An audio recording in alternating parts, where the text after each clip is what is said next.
चर्चित कथाकार गजेंद्र रावत तमाम लघु पत्रिकाओं में साया होते रहते हैं। उनकी 7 किताबें अभी तक प्रकाशित हो चुकी हैं। प्रस्तुत कहानी मोनोटोनी में एक बड़े अस्पताल में नायिका सिस्टर के पद पर कार्यरत है।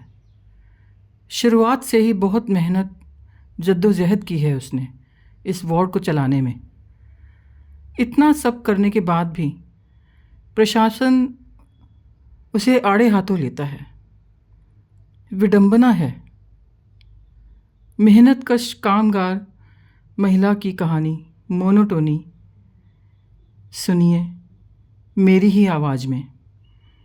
मैं हूँ चांद। लीजिए पेश है। तफरीह के मोड़ में वे दोनों छोटे छोटे कदमों से टहल रहे थे। उन्हीं के समांतर पार्क को गोलाई में घेर रही सड़क पर ट्रैफिक इंच दर इंच सरक रहा था। वाहन एक दूसरे से इतने अधिक सटे थे कि ज़रा सी गलती से ही आपस में टकराने की संभावनाएं बलवती हो जाती थी। अचंभा होता है कि कैसा सामंजस्य है मोटर और आदमी का, कि सब कुछ ठीक ठाक चलता दिखाई दे रहा था। भले ही आदमी के भीतर कुछ टूट रहा हो बेआवाज़, लेकिन वे इस सामंजस्य और आश्चर्य से बेखबर चौड़े फुटपाथ पर धीरे धीरे डग भरते एक छोटी सी परिधि की संरचना में जुटे थे, मानो बीता बचपन लौट आया हो। यूं तो वे निरुद्देश्य से प्रतीत हो रहे थे, लेकिन भीतर अवचेतन में हर वक्त की आपाधापी और इंसानी मशीन बना रहे आज के वातावरण को धता बताने की जद्दोजहद शामिल थी। वे दबावों से परे उन्मुक्त विचरण करना चाहते थे और उसी कोशिश में जीवन के कुछ एक पहलुओं को अनदेखा किए जा रहे थे जो फिलहाल की ज़रूरत नहीं थे। अभी वर्षा होकर हटी थी। आसमान साफ और प्रिज्म सा पारदर्शी हो गया था। पेड़ों की कतार धुली धुली और ताज़ा हो गई थी। हवा में मौजूद नमी उनके शरीर के खुले अंगों को छू छू कर ठंडक और गीलेपन का सुहाना एहसास दे रही थी। सड़क के किनारों और फुटपाथ पर जहाँ ज़मीन का स्तर नीचा था, पानी भरा हुआ था, कहीं अधिक तो कहीं अंजुल भर ही, जो किसी को भी बच्चों से शरारत के लिए उकसा रहा था।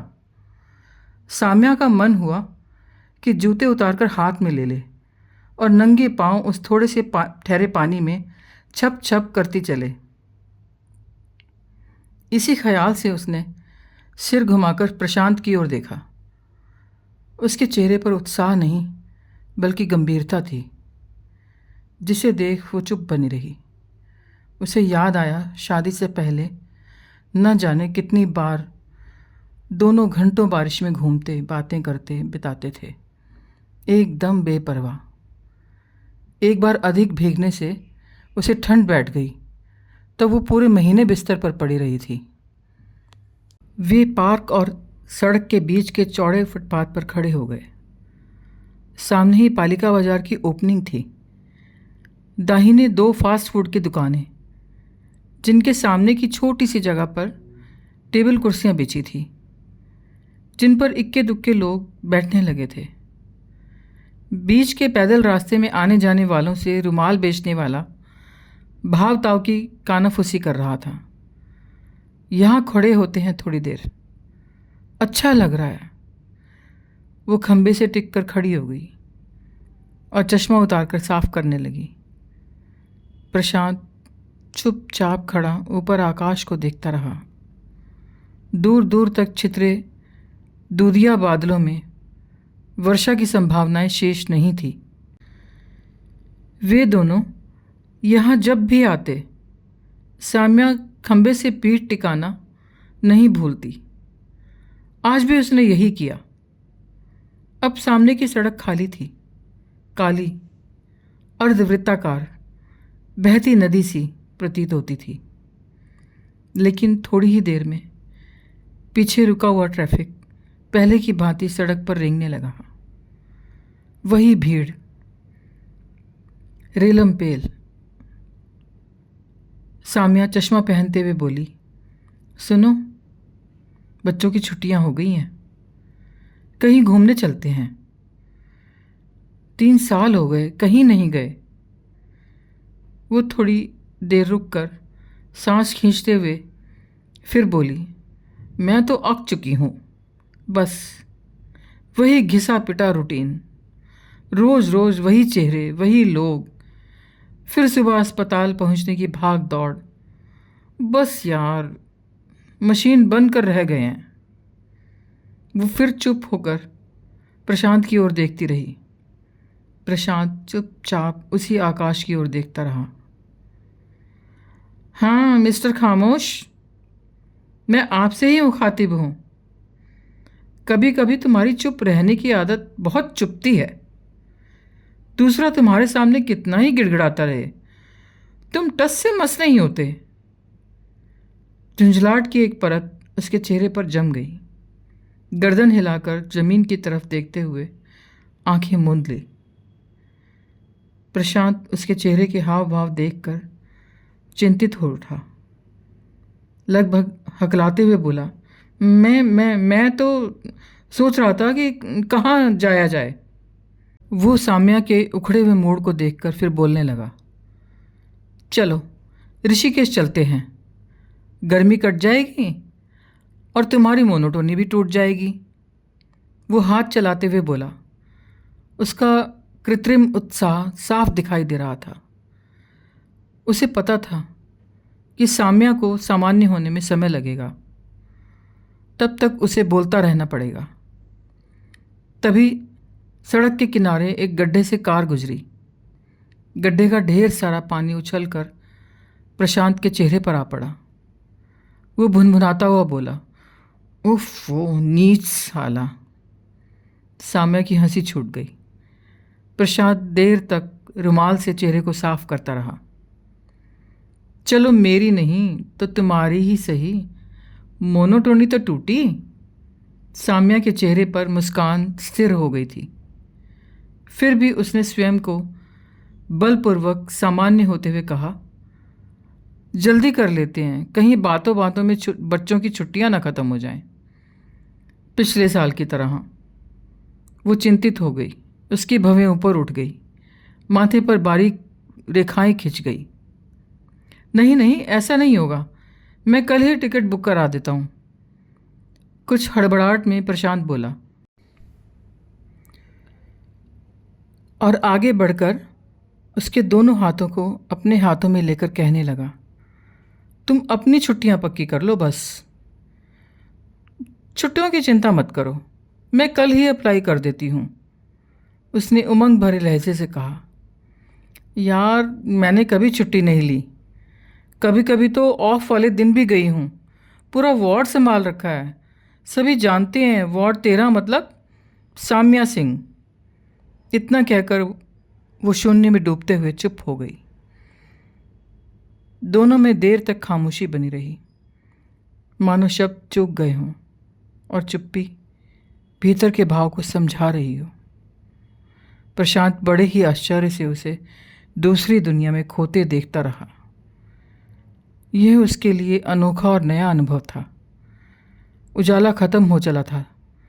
बिजली के खंभों की हल्की पीली रोशनी इधर उधर विचरते लोगों पर धुंध से गिरने लगी। उस रात वे चारों डाइनिंग टेबल के इर्द गिर्द फैले दूधिया उजाले में खाना खाने के बाद भी देर तक बैठे रहे।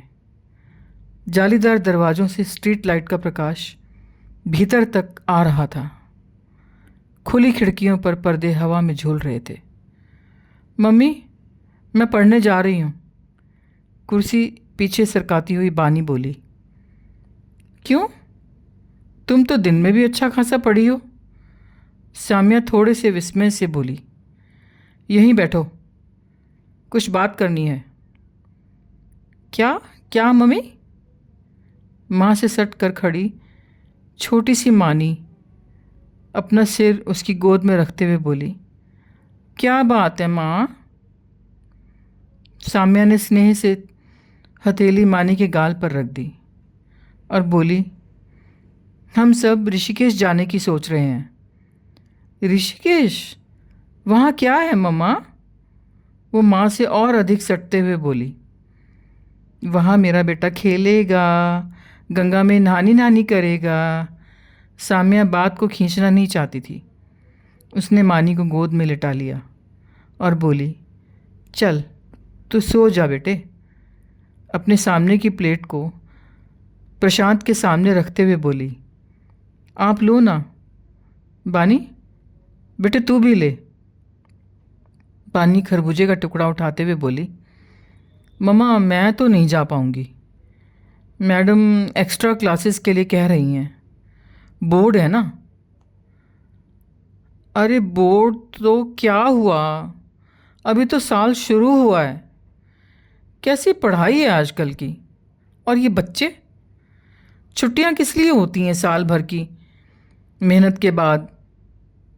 दिमाग को आराम देने के लिए, समझे? थोड़े बहुत गुस्से और विस्मय से उसकी आंखें बड़े आकार की हो गई। स्वर ऊंचा हो गया। वो गोद में लेटी मानी को हल्के हाथों से थपथपा रही थी। कुछ देर रुककर वो फिर बोली, कोई क्लास व्लास नहीं। तो मैं नहीं करूँगी मैडम से बात, आप ही करना। खिन्न होकर बानी बोली, ठीक है, वो मेरे पे छोड़ दे, मैं कर लूँगी बात। मानी उसकी गोद में सो चुकी थी। उसने उसके गालों को छुआ और सीने से चिपका लिया। तुम टिकट तो कराओ। वो प्रशांत की ओर देखती हुई उठ खड़ी हुई और मानी को गोद में लेकर बेडरूम की तरफ चलते चलते बोली, मैं इसे सुला कर आती हूँ। वे तीनों अभी भी डाइनिंग टेबल से जुड़े बैठे थे। कभी कभी खिड़की से गर्म हवा भीतर तक घूम जाती थी। चलो, मन से तो तैयार हो चुके हैं। मैं तो कहती हूँ अब की बार ऊपर निकल लेंगे, पहाड़ों पर। सुनो, कब कब निकलना होता है। साम्या की आंखें नींद से भरी हुई थी, लेकिन टूर के बारे में बातें करने का उत्साह प्रबल बना हुआ था। वो सब ठीक है, अब सोते हैं। प्रशांत उठ खड़ा हुआ। मम्मी मुझे नींद नहीं आ रही, मैं पढ़ लेती हूँ। आप जाओ सोने। हाथ बढ़ाकर ट्यूब जलाते हुए बानी बोली। साम्या कुछ देर तक बैठी बनी रही, फिर बानी को पढ़ता देख बेडरूम की ओर चल दी। उनके चले जाने के थोड़ी ही देर में चारों ओर फैले अंधेरे और रोशनी के तालमेल के बीच ठहरी खामोशी में झिंगुरों की ध्वनि सुनाई देने लगी। कभी खिड़की से आती तेज हवा से बानी की खुली किताब के पन्ने फड़फड़ाते रहे। अगली दोपहर की तेज धूप में साम्या ने कपड़े धोने की मशीन लगा दी। उसका आज ऑफ था। इधर सोफे पर मानी ढेर खिनौलें देकर बैठी थी। कमरे में ज़रा ही उजाला था। बाहर से सेंध लगाती धूप पर्दों से टकराकर लौट जा रही थी। मम्मी, मैं अपनी बारबी को घुमाने ले जाऊंगी। गीले कपड़े बाहर सुखाने ले जा रही साम्या को देखकर मानी बोली, इसको नहला दूं? साम्या रुक कर खड़ी हो गई और जल्दी से बोली, नहीं नहीं, इस बहाने से तुम दिन भर पानी में खेलती रहोगी। दीदी आ जाएगी तो गीले कपड़े से अच्छी तरह साफ कर देगी, समझी? मम्मा। एक खीज सी मानी के चेहरे पर अनायास ही खड़ी हो गई, लेकिन थोड़ी ही देर में वो सामान्य होकर खेलने लगी। शाम को साम्या अटैची पैक करने बैठ गई। प्रशांत के 3 जोड़ी कपड़े, अपने 2 कॉटन सूट, एक जीन्स और कुछ लेटने बैठने वाले कैजुअल कपड़े पानी की कैपरियाँ अपर मानी के हल्के कपड़ों के साथ हाफ बाजू का एक स्वेटर रख लिए गए। वो अटैची बंद करते हुए अपने आप से बोली, काफ़ी हो गया, छुटपुट ये कर लेंगे। धूप की तेज़ी में कमी आ गई थी। प्रशांत के आते ही साम्या ने चाय की ट्रे डाइनिंग टेबल पर रख दी और स्वयं भी कुर्सी खींचकर साथ में बैठ गई। तुमने सामान पैक कर लिया? उसकी ओर देखते हुए प्रशांत बोला। भाई मेन चीज़ें तो रख लेती। हाँ हाँ कर ली हैं, बस थोड़ा बहुत रखना बाकी है, वो आप रख लेना। वो चाय की प्याली प्रशांत के आगे रखते हुए बोली, कल मेरी ड्यूटी है। छुट्टी अप्लाई कर दी? वो तो पहले ही सिस्टर इंचार्ज को दे दी है, वो भेजेंगी आगे। कितने दिन की है? 20 दिन की। वो अपने सामने की प्याली अपने हाथ में लेकर बोली, टिकटें बुक हो गई? चिंता मत करना। शनिवार की है ना, हम शनिवार को चल देंगे, ठीक? साम्या ने प्रशांत के चेहरे की ओर देखा। थोड़ी देर बाद प्रशांत की गर्दन स्वीकृति में हिलने लगी और साम्या के मुख पर एक अदृश्य खुशी फैल गई। मानी और बानी अपनी अपनी जगह पर बैठ चुकी थी। साम्या ने ट्रे से उठाकर दोनों के आगे दूध के गिलास रख दिए। बाहर पश्चिम में सूर्य बने रहने का आखिरी प्रयास कर रहा था। पेड़ों के साए लंबे हो चले थे। मम्मी, मेरी टीचर से कब बात करोगी? ऐसे तो मैं जा नहीं पाऊंगी। बानी के हाथ में अभी भी किताबें थी। वो तिरछी नज़र से माँ को देख रही थी। टीचर के बात छोड़ो, टूर से आने के बाद कुछ कह देंगे। अभी बात करेंगे तो कोई ना कोई अड़चन पड़ सकती है। साम्या सिर नीचे किए बोली, हमें हर हाल में जाना है, समझे? लेकिन माँ, बानी के चेहरे की आकृति बिगड़ गई। कुछ नहीं होता, अगर कोई बात होगी मैं कर लूँगी। हाँ, तुम किताबें ज़रूर रख लेना। मम्मी कैसी बात कर रही हो तुम? वो तो मैं ले ही जाऊंगी। बानी के माथे पर हैरानी से हल्की समानांतर लकीरें बन गई। वो खिन्न होकर कमरे से बाहर रेलिंग के पास खड़ी हो गई। क्षितिज पर गोलाकार सूरज मानो दलदल में समा रहा हो। शनिवार की सुबह साम्या मेट्रो स्टेशन पर खड़ी थी। आज की ड्यूटी के बाद रात ही उन्हें दिल्ली छोड़नी थी। सारी तैयारियां हो चुकी थी। यहाँ प्लेटफॉर्म पर इक्का दुक्का लोग खड़े थे। दूधिया पारदर्शी छत से मटमैला उजाला प्लेटफॉर्म पर पहुँचते पहुँचते अपनी तीव्रता खो जाता था। ऊंची छत से नीचे उतरते लोहे के टेढ़े तिरछे खंभे धूल से अटे थे। ठीक विपरीत फर्श अभी अभी साफ किए जाने के कारण चमक रहा था। प्लेटफॉर्म पर एक व्यक्ति को 2 भारी बैग उठाए देख साम्या सोचने लगी, हमारे भी तो 2-3 बैग बन जाएंगे, कौन उठाता फिरेगा उनको? कहीं प्रशांत फालतू सामान ना लाद ले। सफ़र में ज़्यादा सामान, तौबा, सबकी एक एक जोड़ी बहुत है बस। चादर तौलिए मैं तो एक ही जोड़ी में काम चला लूँगी।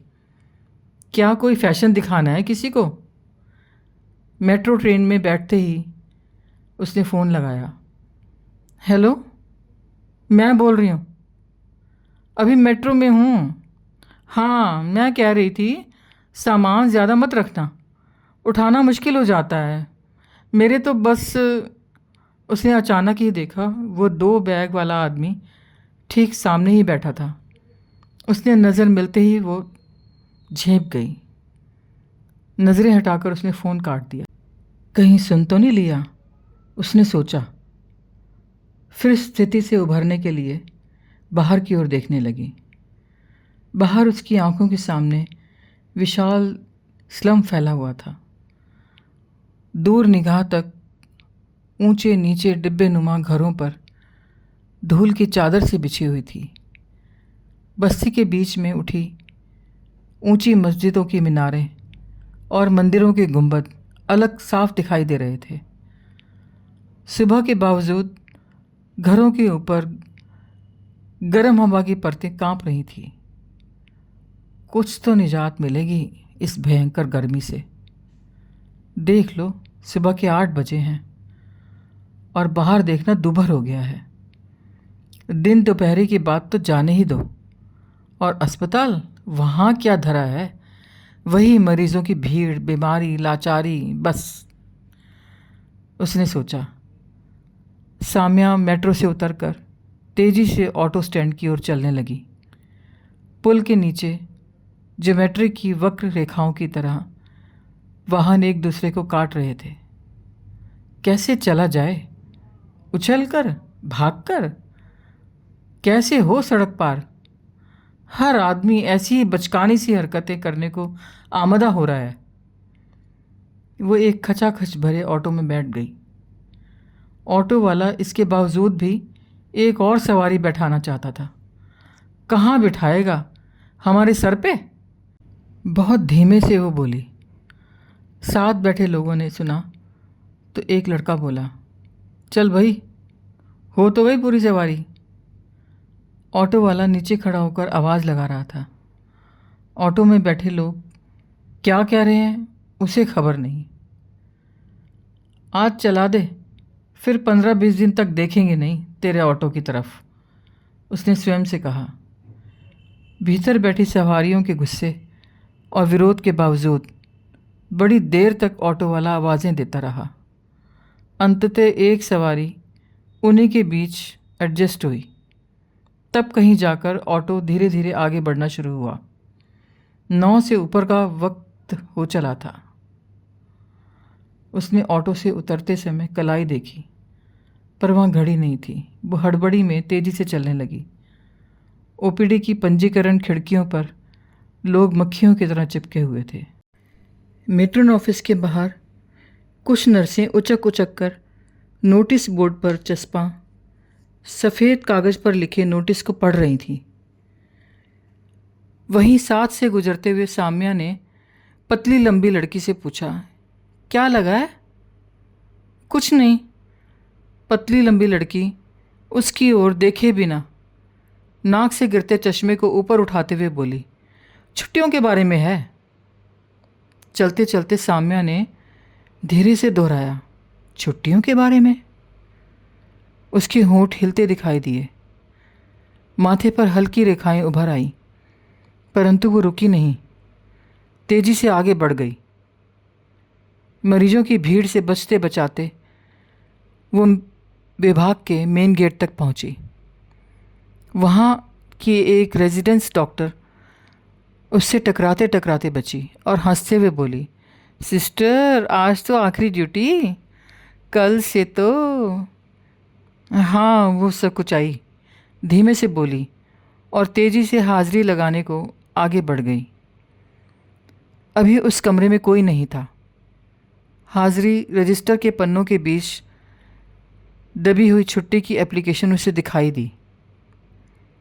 नज़दीक का चश्मा आंखों पर चढ़ाकर कागज़ पढ़ने लगी और फुसफुसाई, कैंसल्ड, नर्सिंग सुपरिटेंडेंट। इतना पढ़कर पल भर को वो सन्न रह गई।